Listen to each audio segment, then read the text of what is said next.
What is going on, guys? We are back with a UFC predictions betting breakdown video, whatever you want to call it. This is Fight Night, Emmett versus Murphy. Haven't done one of these in a while, but this is a card that I taped. I absolutely love the juice on this card. There's so much value here, and I'm excited to get into it and share it. We're gonna go fight by fight. I didn't tape every fight. If I didn't tape it, we're gonna skip it. We'll talk about the ones that I did tape and the ones where I think there's really good value. So let's start from the bottom. We'll work our way to the top. Vanessa Demopoulos against Talita Alankar in the first fight of the night. This is, when I first taped this, I thought to myself, this is pretty much a pick'em. Went and checked the odds, and that's exactly what they're set at right now. It is a pick'em. I don't love any value here. There's really nothing, maybe a little bit of a sprinkle on something, and I'll talk about it in a couple seconds. But yeah, essentially, Demopoulos she's a good grappler, and on the feet, she's aggressive. She lets herself be hit, but she also throws really hard. She throws those kind of wild, 3-4 punch combinations that are kind of like one of these when you're kind of swimming. But she lands, and she gets hit as well against Emily Ducote, who people were high on coming into that fight. She had some really nice switch kicks, some really nice shots that she landed in those sort of aggressive combinations. And she hurt Ducote a couple times, no question about it. She was a lot better in that fight. Against Jacqueline Amorim, that's her last fight. Amorim is a BJJ specialist, like no questions asked. She's fantastic on the ground. She actually subbed Demopoulos. Demopoulos was able to, I thought she defended pretty well for as long as she did. She got caught at the end there, but Demopoulos has BJJ chops. There's no questions about that.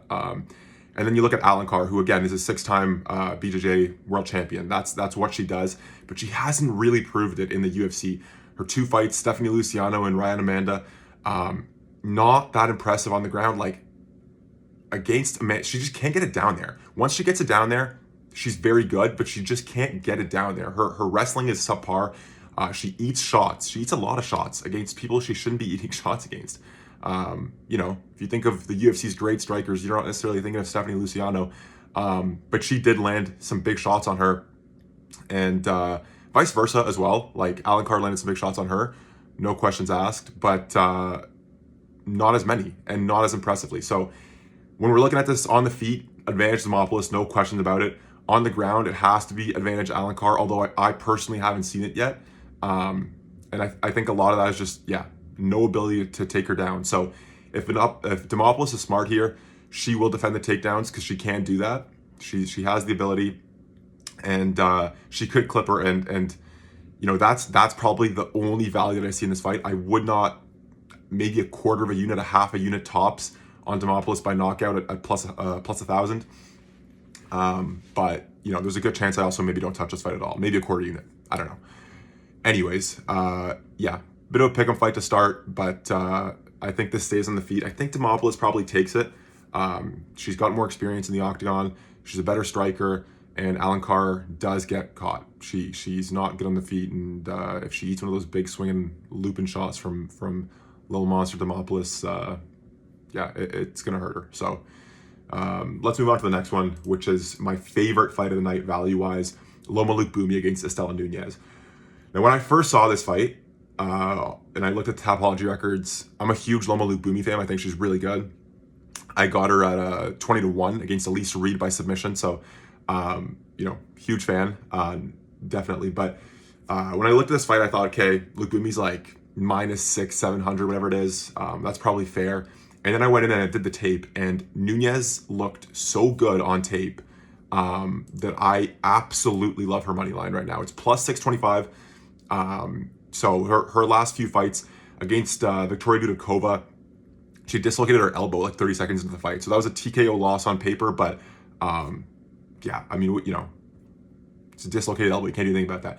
Against Yasmin Yarguay in her fight before that, she dropped her once, landed some big shots. Her hands are super fast, like lightning fast. Estela Nunez hands are lightning fast, is what I'm trying to say, sorry. And she looked really good against Yarguay. She defended takedowns pretty well, and that's going to be the big thing in this fight, I think.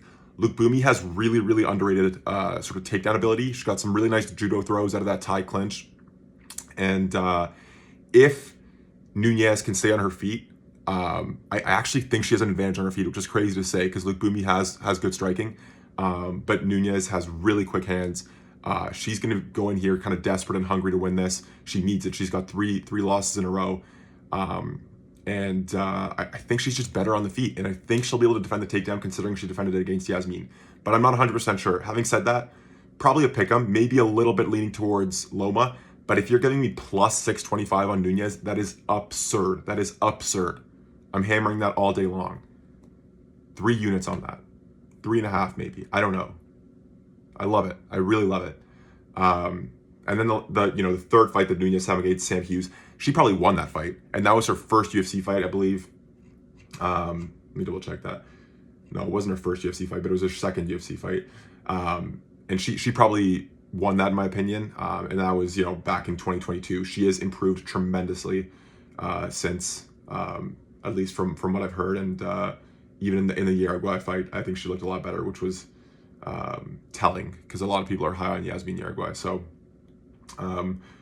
cool. One thing to note is that maybe a bit of octagon rust. She hasn't been in the octagon since 2023, since that dislocated elbow. So something to note, but at 625 plus 625, it's a no-brainer for me. And I might even sprinkle the Nunes by knockout line. I really might. I don't know what I'm getting on that. Let me take it. That's got to be plus 1,000, plus more than that. So yeah, love that one, and that's one of my favorite fights of the night in terms of value. The next one that we were looking at here, Rhys McGee against Daniel Frunze. Now, this is also a fight where I like the value a lot. Rhys McGee, a lot of you have probably seen him fight before. He's had 2 UFC stints. This is his second UFC stint, 0-4 in the UFC. So when you look at that, not necessarily the best thing, but he lost 2 in a row in the UFC, came back to Cage Warriors, won the Cage Warriors championship, and then now he's back in the UFC with back-to-back losses. His 4 UFC losses, his 4 UFC fights, are Hamzat Chimaev, Alex Morono, Angie Lusa, and Chidi Njokuani. Really good strength of schedule. Level of competition is through the roof, candidly, right? Like Morono, he's a bona fide top 15 guy. Hamzat, whatever, he's gonna be a champ one day. He's obviously, I don't have to talk about him. Angie Lusa, better than people give him credit for, and then Njokuani's really good as well. I mean, I think he's a stud. So Rhys McGee, he's had those losses. He's looked solid in all of them. He has a really good chin. That's one thing to note. He's got a good chin, and in all of those fights, not all of those fights, but in the Angie Lusa fight and the Chidi Njokuani fight, he landed on those guys who are both kind of, especially Njokuani, he's a really good striker. Angie Lusa kind of ragdolled him with the wrestling. That's not going to be a concern with Frunze. Frunze doesn't do that. He's not going to wrestle him. And Njokuani obviously didn't really try and wrestle him too much. That was more of a kickboxing match, and he looked good. That was kind of could have went either way fight. Bit of honestly a weird performance from Chidi. He didn't look like himself, but maybe that's credit to Rhys McGee. So that's kind of what I have to say about Rhys McGee. Now on the Daniel Frunze side, he's you look at his record, he's like 9-2, bunch of knockouts. His last fight against Vadim Kutsi, this was on the Contender Series, he got clipped, he got dropped. Kutsi just ran out of gas, like a round and a half in, he was like, looking like Abu Azaitar out there, like he could not breathe. So Frunze won that just by whatever. He chased him down for like 30 seconds. The guy's like covering up. He can't breathe. He can't move. Whatever. The first round and a half of that fight, it's probably a Vadim, especially the first round, probably a Vadim round. Like Frunze lost that round, and he didn't look particularly good doing it. He ate a ton of shots. He got dropped. And then if you look at the fight before that against Haris Talenzic, this was his fight before the Contender Series. This was on the LFA, I believe. He was getting beat up all fight. He was eating shots. He wasn't really doing anything. He was barely throwing. It was very unimpressive. Very, very unimpressive. In a clinch with 30 seconds to go, he's got his back against the cage. The ref splits them up. Frunze lands an elbow with 10 seconds to go, knocks his guy out. Knocks his guy Haris Talenzic out. Wins the fight. He was going to lose that 30-27. Like, no questions about that. No, I was watching the tape on that with 20 seconds to go. I'm like, what is going on? How did he win this fight? Anyways, lands an elbow, whatever, nice shot. But if he does land a couple of those against McGee, McGee's got a great chin. I think he'll hold up. So I do like McGee in this fight. I don't know if I would bet his money line. Maybe I'll sprinkle his money line, but I really like the Reese McGee by decision line. Maybe 1.5 to 2 units on that. The strength of schedule is way better. He's got a great chin on him. He lands shots as well. So and Fruins is not a guy he gets knocked down, but I haven't seen him go out. So I think McGee will take his time here. He needs to win this fight. He can't rush in and do anything silly. Reese McGee by decision at plus 500 is nice, and I'm gonna put the money line on as well. So yeah, that's my pick for this fight. Good value on that as well, I think. Even on the money line, he's plus, I don't know, plus 200 maybe. So I'll take a look at that. But that's pretty solid value as well. So I'll definitely be taking both of those lines. Yeah, just a strength of schedule issue there. And if you watch Frunze is significantly worse on tape than he is on record. So big discrepancy there. The next fight I want to talk about is, I'll kind of skim over this quickly. Dione Barbosa against Diana Belbita. This is kind of a layup fight for Barbosa. They're trying to push her up the rankings. Yeah, she's unbelievable on the ground. She kind of she tosses up. She kind of lets herself get taken down. She's happy to like drag people on top of her. She's dragged Miranda Maverick down. It didn't work against Maverick. Maverick's a good wrestler. She's gonna sit there and just ground and pound you to a decision all day. But she had a few fights before that against Carqueta. Can't pronounce that for the life of me. Carqueta and Jessica Middleton. Yeah, just really good on the ground. She's really good on the ground. And Diana Belbita is not. Belbita was pieced up by Molly McCann before she got subbed. Respect to Molly McCann, obviously retired recently. If you're getting pieced up by Molly McCann and then getting subbed by Meatball, you're going to lose to Diane Barbosa. The odds kind of, you can see it in the odds. It's like minus 600. But you can still find value there. There is value on Barbosa by sub. I'm seeing Barbosa by sub at plus 100 on best fight odds. I'm going to take that all day long. I think that's a really good line. I think it's almost my slight concern is that she starts just like throwing hammer fists to try and get a knockout win when she's got her basically beat. But I don't think she'll do that. I think she's just so good on the ground. She's such a great jiu-jitsu practitioner that she's just gonna finish this quickly. I don't even hate the first round sub line at plus 250, but I'll dial back a little bit, make it a little more conservative, and take Barbosa by sub at plus 100. Probably sprinkle that into a couple parlays as well. But that's a great line right there. The next fight I want to talk about is Torres Finney against Robert Valentine. Torres Finney, 3-time contender series, three contender series appearances. He's looked good. I can't lie in all those, and he's won all of them. He's the only guy that's won 3 times the contender series. Goes up against Robert Valentine here. Torres Finney's kind of built like a brick. He's short, but he's absolutely huge. So he's really good on the wrestling front. That's kind of what's gotten him his wins against Abdullah Rami on the contender series. That was his last contender series win. Shot immediately, just wasn't even close. Like flattened the guy out a couple times, ground and pound. Wasn't even close. Dominated the wrestling, dominated the grappling. Against Cam Ralston. Cam Ralston was the other contender series win he had before Abdel Rami. He fights out of City Kickboxing, Adesanya's team.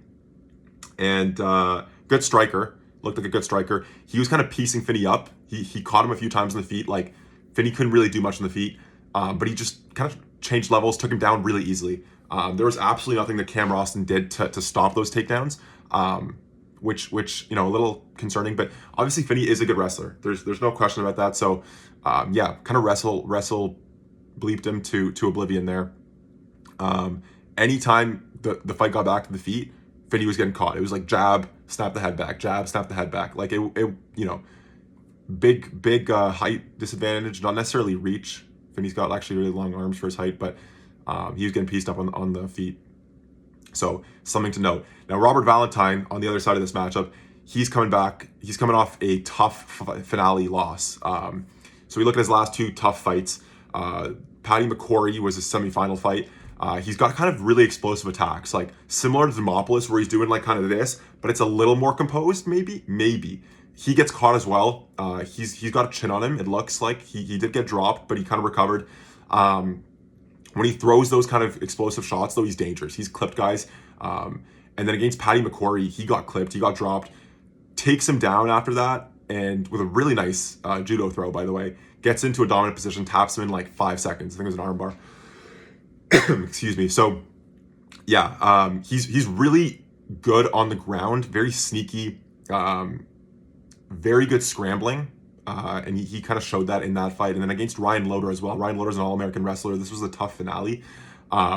Loder obviously is just spamming takedowns. Like, he's just trying to take him down. Valentine's getting taken down, but he's reversing it. He's scrambling. He was in a dominant position for a little bit, loses it. He's doing all sorts of stuff on the feet. He's probably winning that fight. Yeah, it's a very interesting one here, because I think Tori Finney is going to do exactly what Ryan Loder tried to do, spam the takedowns.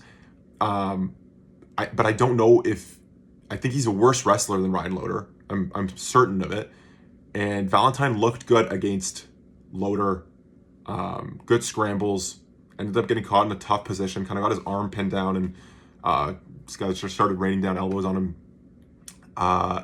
Robert's super aggressive, super explosive, and Finney gets caught, right? Like, he doesn't really move his head. He just kind of sits there. I can totally see Valentine unleashing one of those big, 3, 4, 5 punch combinations and just absolutely knocking him out, honestly. So that's a line that I kind of like. Robert Valentine by knockout plus 900. I like it. I don't think he's going to sub him. Finney has no neck, very short limbs. He's going to be tough to sub, but I think he's going to do okay defending against the takedowns.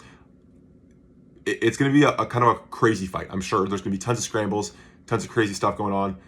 But the Valentine by knockout line at plus 900 is juiced. So I'm going to take that for sure. I'm going to sprinkle the money line as well. Plus 250 is not a bad money line. I don't see, Finney's path to victory here is wrestling and kind of staying on the ground, but Valentine doesn't let himself really stay on the ground. He moves around a bunch, he scrambles a bunch, he's tough to get down there. So, yeah. Valentine money line, Valentine by knockout. I like both of those. Let's roll. What do we have next here? Ade Osborne, the Jamaican sensation, against Luis Garule. So, most of you will know what Ade Osborne looks like and who he is. I think he's had a tough stretch as well. I think he's better than his record shows. Obviously against Asu Amabayev, who's he fought Cap recently. He's a beast. So no shame in losing to Amabayev by sub. A lot of guys are going to lose to Amabayev by sub, and I kind of just let's move away from that, because whatever, it is what it is. Garula is not Amabayev. So against Ronaldo Rodriguez, this was UFC Noche at the Sphere. Osborne looked great in that fight. He dropped Rodriguez from the get. He dominated that first round. He's got power in his hands, and he throws really nice combos. He's a polished striker. I like it. And he looked great there. He could have, I don't know how he didn't finish him, candidly. Most other guys would have gotten finished there. Credit to Ronaldo Rodriguez for not getting finished. But yeah, he's got some questionable decision making. He jumped a Gilly at the start of the second, I believe. And then he's just flat on his back. And then when he's flat on his back, he struggles to get up. So that is my concern here. Again, in the early third round there, he was landing a lot. Rodriguez was getting clipped. Osborne looked great. And then I think he ended up getting taken down. Yeah, he did. So that was a really good fight. Could have went either way. Obviously, Rodriguez won that. Now you look at Luis Garule. His, this is his UFC debut, so his level of competition is significantly lower. He went up against Jacob Silva. He, kind of controlling the octagon, throwing teep kicks, not overly aggressive. Think like a poor man's Sean Strickland, kind of. Garule got dropped with the Silva jab there. And then, ended up getting back up. He seems to have a good ground game, candidly. So, let me just make sure that's right. Yeah. So, anyways, I don't think his wrestling is good enough to get Ade down. It might be, but if this stays on the ground, I think Ade can certainly clip him and certainly knock him out. We look at Garule versus Nick Piccini as well. Piccini's a 3-time All-American wrestler. Takes him down 5 seconds into the fight. But he starts getting a little sloppy, and Garule ends up getting back up. he gets dropped by an overhand right from a wrestler as well. Scrambles, gets back up. You know, that's kind of what he's done in fights that I've watched. He lands a lot of body shots, like I said, teep kicks. Anyways, Picaccini starts getting a little tired. Gurule starts ramping up the pace a little bit, which he tends to do, right? As the fight goes on, he tends to do that. Gurule was okay in that fight. Again, not overly impressive. He's been dropped in both of those fights that I've seen. Ade Osborne is a better striker than both of those guys, significantly better. So I like the Ade value at plus 185. Sorry, plus 225 is what it's moved to. And Ade by KO at plus 525. Like both of those lines, I will be taking them. Again, I think there's usually a lot of hype coming in with these guys who are kind of on UFC debuts, and their records look good. But if you actually watch the tape on a lot of these guys, they're not all that great, and they're coming in against guys who have had, you know, kind of rough goes of it, but are good fighters. So that's what I think the case is here. Really love Ade to win here, and Ade by knockout as well. So those are kind of my main bets for this card. There's a couple of other, you know, bets that Josh Emmett by knockout. Everybody's been preaching about that line at plus 500. I get it. I might take it, but it feels like a little bit of a trap line. Lerone Murphy, hell of a fighter. He beat my favorite fighter, Edson Barboza. So, and I say beat, he demolished him. It wasn't even close. That was heartbreaking for me to watch. But I think Murphy's really good. He moves really well. Less power than Emmett, but just clean, crisp striking. I don't know. Plus 500 is a ton for Josh Emmett on the knockout line, but it's also feels very trappy. So, Pat Sabatini, João Anderson Brito. I'm a huge João Anderson Brito fan, but I don't know if I'm going to bet that fight. I don't know that there's value that I love there. Brad Tavares, GM3, Gerald Mearshart. You're giving me Mearshart plus 400 on the sub line. I'll sprinkle it. Anytime I get plus 400 on the Mearshart sub, I'm gonna sprinkle it. That's just what he does. He pulls these wins out of thin air almost. He's really good on the ground. You got to respect it. One more fight that I taped: Cortavius Romeus against Li Chang Ho, excuse me. Kind of a pickup here. I don't really know which way to go. Got to my head if I had to bet something. I wouldn't even. I don't even want to give something out here. Maybe Romeus by sub. It didn't really look like Chang Ho Lee was. I don't know. It's both guys seem evenly matched, so I'm not going to bet this fight. So I feel it's kind of silly giving out picks for it. But those are the main bets. I think this card's going to be really fun. I think there's tons of value on it. It's a bit of an underrated one because it's coming up right before 314, and 314 is the most stacked card of the year so far. So if you have a chance, I would tune into this one. It's going to be a ton of fun. And let me know how you guys do on the picks. I'm going to post a few more picks on my Instagram page. I know this, I don't even have a mic right now. I just wanted to get these picks out for you guys because there's so much value on this card and I love it. So we'll be better equipped next time, but enjoy. Let me know what you think in the comments. And if you hit a couple big bets, please share, give me a thumbs up, and let's roll.